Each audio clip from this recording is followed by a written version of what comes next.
صباح الخير على كل اللي شايفيني وسامعيني دلوقتي من خلال صفحتي الحدوتة على موقع التواصل الاجتماعي الفيسبوك، وكمان على صفحتي على اليوتيوب على قناتي باسم حاتم النجار.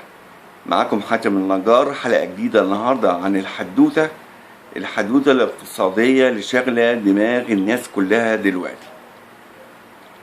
أحسن حل للمشكلة الاقتصادية اللي فيها المجتمع دلوقتي، أحسن حل هو ترشيد الاستهلاك.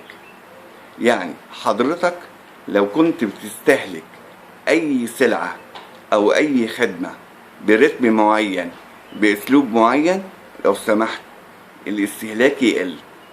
ليه بنقول الكلام ده؟ الكلام ده خاضع لقوانين اقتصادية. القانون الاقتصادي بيقول لك ايه؟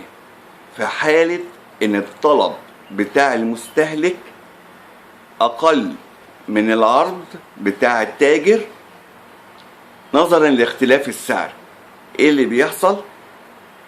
المستهلك، لو حضرتك او حضرتي او اي حد بيسمعنا دلوقتي، المستهلك يعمل ايه؟ يقلل رغبته او احتياجه للسلعة دي.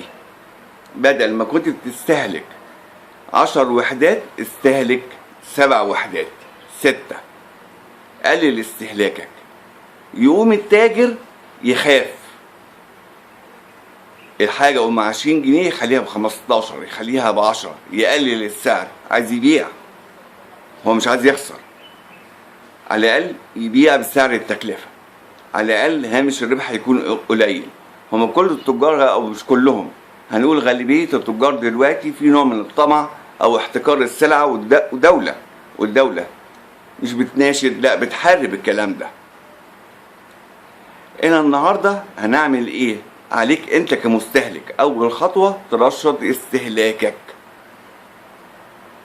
الحاجة غالية عليك وعليا وعلى الناس كلها، اعمل ايه؟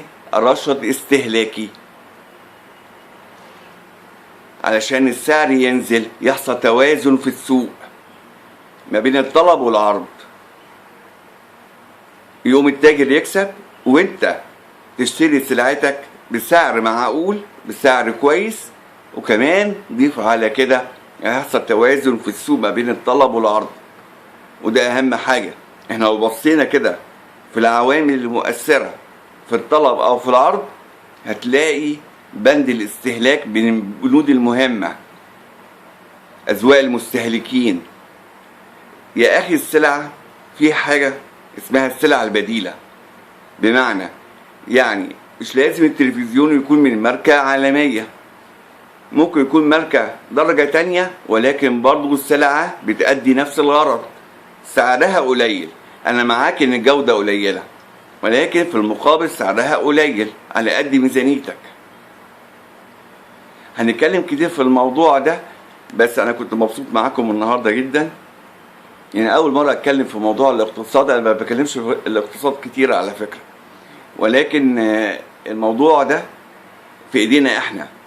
تنظيم وترشيد الاستهلاك هو اللي هيظبط السوق، هو اللي هيحصل توازن ما بين الطلب والعرض.